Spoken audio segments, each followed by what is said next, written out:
যারা জুলাই বিপ্লব মানবেন না তাদের জন্য 26 সালের নির্বাচন 26 সালের নির্বাচন দেখতে হলে আগে জুলাই বিপ্লবের স্বীকৃতি লাগবে।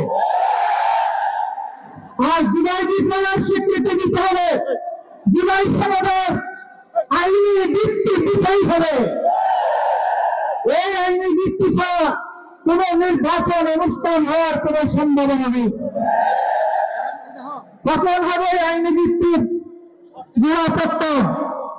এদেশের মুক্তিকামী মানুষের কথা একটাই, জাতীয় সংসদ নির্বাচনের আগে গণভোট অনুষ্ঠিত হতে হবে। গণভোটের ব্যাপারে সকল দলের পর তাহলে তারিখ নিয়ে এই গায়নামাজি কেন?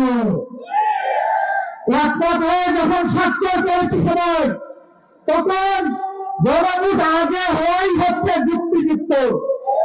এর মধ্যে দিয়ে আইনি ভিত্তির পাঠাতন তৈরি হবে ইনশাআল্লাহ, এবং এর ভিত্তিতেই আগামী জাতীয় সংসদের নির্বাচন অনুষ্ঠিত হবে।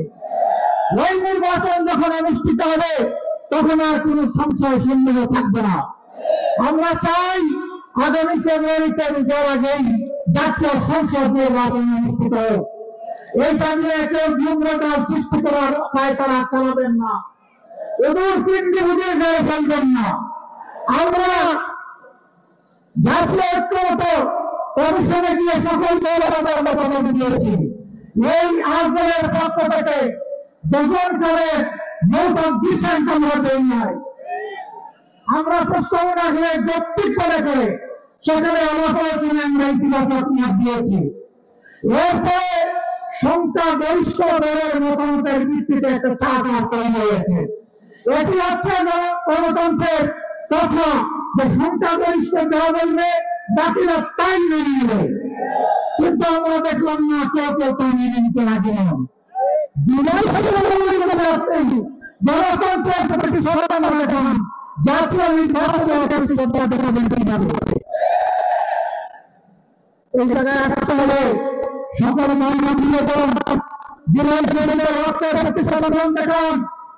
জুলাই যারা লড়াই করেছে, রক্ত করে যারা পঙ্গু হত এখনো ভিতরে কষ্ট করছে, মেহরবানি করে তাদের ভিতরে ভাষা বোঝার চেষ্টা করুন।